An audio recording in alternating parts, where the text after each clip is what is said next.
Hello students, welcome back to my YouTube channel. ನಾನು ನಿಮಗೆ ಇವತ್ತಿನ ವಿಡಿಯೋದಲ್ಲಿ ಫ್ಯೂಚರ್ ವ್ಯಾಲ್ಯೂಯಲ್ಲಿ ಸೆಕೆಂಡ್ ಪ್ರಾಬ್ಲಮ್ ಮಾಡಿಸ್ತಾ ಇದ್ದೀನಿ. ಮಿಸ್ಟರ್ ಎ ಇನ್ವೆಸ್ಟ್ಮೆಂಟ್, ನಾನು ಕ್ವಶನಲ್ಲಿ ಬರ್ಕೊಂಡಿದ್ದೀನಿ. ಕ್ವಶನ್ ಪೇಪರ್ ಪ್ರಾಬ್ಲಮ್ ಮಾಡಿಸ್ತಾ ಇರೋದು. Mister A invest ₹1000 for 3 years. A ಅನ್ನೋನು ₹1,000 3 ವರ್ಷಕ್ಕೆ ಬ್ಯಾಂಕಲ್ಲಿ ಇಟ್ಟಿದ್ದಾನೆ, SBI ಅಕೌಂಟಲ್ಲಿ ಇಟ್ಟಿದ್ದಾನೆ. 10% ಬಡ್ಡಿ ಸಿಗ್ತಾ ಇದೆ. ಹಾಗಾದರೆ ಅವನಿಗೆ 3 ವರ್ಷ ಆದಮೇಲೆ ಎಷ್ಟು ಅಮೌಂಟ್ ಸಿಗುತ್ತೆ? Calculate the future value. So future value problem ಮಾಡಲಿಕ್ಕೆ ಕೊಟ್ಟಿದ್ದಾರೆ. ಫಾರ್ಮುಲಾ ಏನು ಫ್ಯೂಚರ್ ವ್ಯಾಲ್ಯೂಗೆ? PV into 1+R whole to the power of n. PV ಅಂತಂದರೆ ಇವತ್ತು ಇಡ್ತಾ ಇರೋವಂಥ ದುಡ್ಡು. ಎಷ್ಟು ದುಡ್ಡು ಇಡ್ತಿದ್ದಾನೆ? ಇವತ್ತು ₹1,000 ದುಡ್ಡು ಇಡ್ತಾ ಇದ್ದಾನೆ. ₹1,000 ಇಡ್ತಿದ್ದಾನೆ. R means rate of interest. ಎಷ್ಟು ಬಡ್ಡಿ ಸಿಗ್ತಾ ಇದೆ ಅವನಿಗೆ? 10% ಬಡ್ಡಿ ಸಿಗ್ತಾ ಇದೆ. ಸೊ ಎಷ್ಟೇ ಪರ್ಸೆಂಟೇಜ್ ಕೊಟ್ಟಿರಲಿ ಡಿವೈಡೆಡ್ ಬೈ 100 ಮಾಡಿ ಬರ್ಕೊಳ್ಬೇಕು. ಡಿವೈಡೆಡ್ ಬೈ 100 ಮಾಡಿದಾಗ 0.10 ಬರುತ್ತೆ. 0.1 ಅಂದ್ರೆ ಒಂದೇ, 0.10 ಅಂತಂದ್ರೆ ಒಂದೇ. N means number of years. ಎಷ್ಟು ವರ್ಷಕ್ಕೆ ದುಡ್ಡು ಇಡ್ತಿದ್ದಾರೆ? 3 ವರ್ಷಕ್ಕೆ ದುಡ್ಡು ಇಡ್ತಾ ಇದ್ದಾರೆ. Mister A invest ₹1000 for 3 years. 3 ವರ್ಷಕ್ಕೆ ದುಡ್ಡು ಇಡ್ತಾ ಇದ್ದಾನೆ. ಹಾಗಾದರೆ 3 ವರ್ಷ ಆದಮೇಲೆ ಅವನಿಗೆ ಎಷ್ಟು ದುಡ್ಡು ಸಿಗುತ್ತೆ? ಸೊ ಯಾವಾಗಲೂ ನೀವು ಹೇಗೆ ಅಂತಂದರೆ, ನಿಮ್ಮ ಆನ್ಸರ್ ಏನು ಅಮೌಂಟ್ ಇರುತ್ತೋ, ಅವನು ಎಷ್ಟು ಅಮೌಂಟ್ ಇಡ್ತಿದ್ದಾನೋ ಅದಕ್ಕಿಂತ ಜಾಸ್ತಿ ಆನ್ಸರ್ ಬರಬೇಕು. ₹1,000 ಇಡ್ತಿದ್ದಾನೆ, ನಿಮ್ಮ ಆನ್ಸರ್ 1,000ಕ್ಕಿಂತ ಜಾಸ್ತಿ ಬಂದರೆ ನೀವು ಮಾಡಿರುವಂಥದ್ದು ಸರಿಯಾಗಿದೆ. ಸೊ PV ದುಡ್ಡು ಇಡ್ತಿರುವಂಥದ್ದು ಎಷ್ಟು? 1000 into 1+R. R means rate of interest. ಎಷ್ಟು ಬಡ್ಡಿ ಸಿಗ್ತಾ ಇದೆ? 10% ಬಡ್ಡಿ ಸಿಗ್ತಾ ಇದೆ. 0.10 to the power of N. N means ಎಷ್ಟು ವರ್ಷಕ್ಕೆ ದುಡ್ಡು ಇಡ್ತಿದ್ದಾನೆ?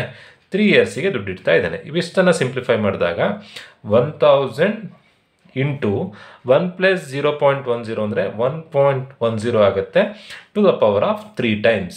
Next 1.10 to the power of 3 ಟೈಮ್ಸನ್ನು 2 ಥರದಲ್ಲಿ ಮಾಡ್ಬೋದು. ನಾನು ಪ್ರೀವಿಯಸ್ ವಿಡಿಯೋದಲ್ಲೇ ಹೇಳಿದ್ದೆ. 1.10 ಇಂಟು 1.10 ಇಂಟು 1.10. ಸೊ ಅವಾಗ 1.331 ಬರುತ್ತೆ. ಇದು ಆ್ಯಕ್ಚುಲಿ ನೀವು ಈ ಪ್ರೊಸೀಜರನ್ನು ಫಾಲೋ ಮಾಡಬಾರ್ದು. ಏನಕ್ಕೆ ಅಂತಂದರೆ, ಈಗ 3 ಇದ್ದಾಗ ಡೈರೆಕ್ಟಾಗಿ ನೀವು 3 times ಮಲ್ಟಿಪ್ಲೈ ಮಾಡಿದ್ರಿ. ಬಟ್ 30, 40 ಎಲ್ಲ ಇದ್ದಾಗ ಏನು ಮಾಡಬೇಕು? 30 times ಮಲ್ಟಿಪ್ಲೈ ಮಾಡಬೇಕು. ಸೊ ಅದಕ್ಕಿಂತ ಈಸಿ ಪ್ರೊಸೀಜರ್ ಹೇಗೆ ಅಂತಂದರೆ ನೋಡಿ, 1.10 ಇಂಟು 3 ಅಲ್ಲ, 1.10 ಇಂಟು 1.10 ಇಂಟು 1.10 3 times ಮಲ್ಟಿಪ್ಲೈ ಮಾಡಬೇಕು. ಸೊ ಅದಕ್ಕೆ ಬೇರೆ ಪ್ರೊಸೀಜರ್ ಹೇಗೆ ಅಂತಂದರೆ, 1.10 ಅಂತ ಟೈಪ್ ಮಾಡೋದು ಕ್ಯಾಲ್ಸಿಯಲ್ಲಿ, ಒಂದು ಸತಿ ಇಂಟು ಬಟನ್, ಪವರ್ ಎಷ್ಟಿದೆಯೋ ಅದಕ್ಕಿಂತ ಒಂದು ಸತಿ ಕಮ್ಮಿ. ಪವರ್ 3 ಇದೆ, 2 times ಈಕ್ವಲ್ ಬಟನ್ ಪ್ರೆಸ್ ಮಾಡಿದ್ರೆ ಆಯಿತು. 1, 2. ಆವಾಗ ನಿಮಗೆ ಡೈರೆಕ್ಟಾಗಿ ಆನ್ಸರ್ ಬರುತ್ತೆ. 1000 ಇಂಟು ಇದ್ರ ಸಿಂಪ್ಲಿಫೈ ಮಾಡಿದಾಗ ಬರುವಂಥ ಆನ್ಸರ್ 1.331. ಕ್ಯಾಲ್ಸಿಯಲ್ಲಿ ಗ್ರ್ಯಾಂಡ್ ಟೋಟಲ್, ಇಲ್ಲಿ ಪವರ್ ಏನಿರುತ್ತೋ ಅದಕ್ಕಿಂತ ಒಂದು ಜಾಸ್ತಿ ತೋರಿಸ್ತಾ ಇರಬೇಕು. ಪವರ್ GT 4 ಅಂತ ತೋರಿಸ್ತಾ ಇದೆ ನೋಡಿ. ಪವರ್ 3 ಇದೆ, GT 4 ಅಂತ ತೋರಿಸ್ತಾ ಇದೆ. ಇದು ಏನು ಆನ್ಸರ್ ಬಂದಿದೆ? 1.331.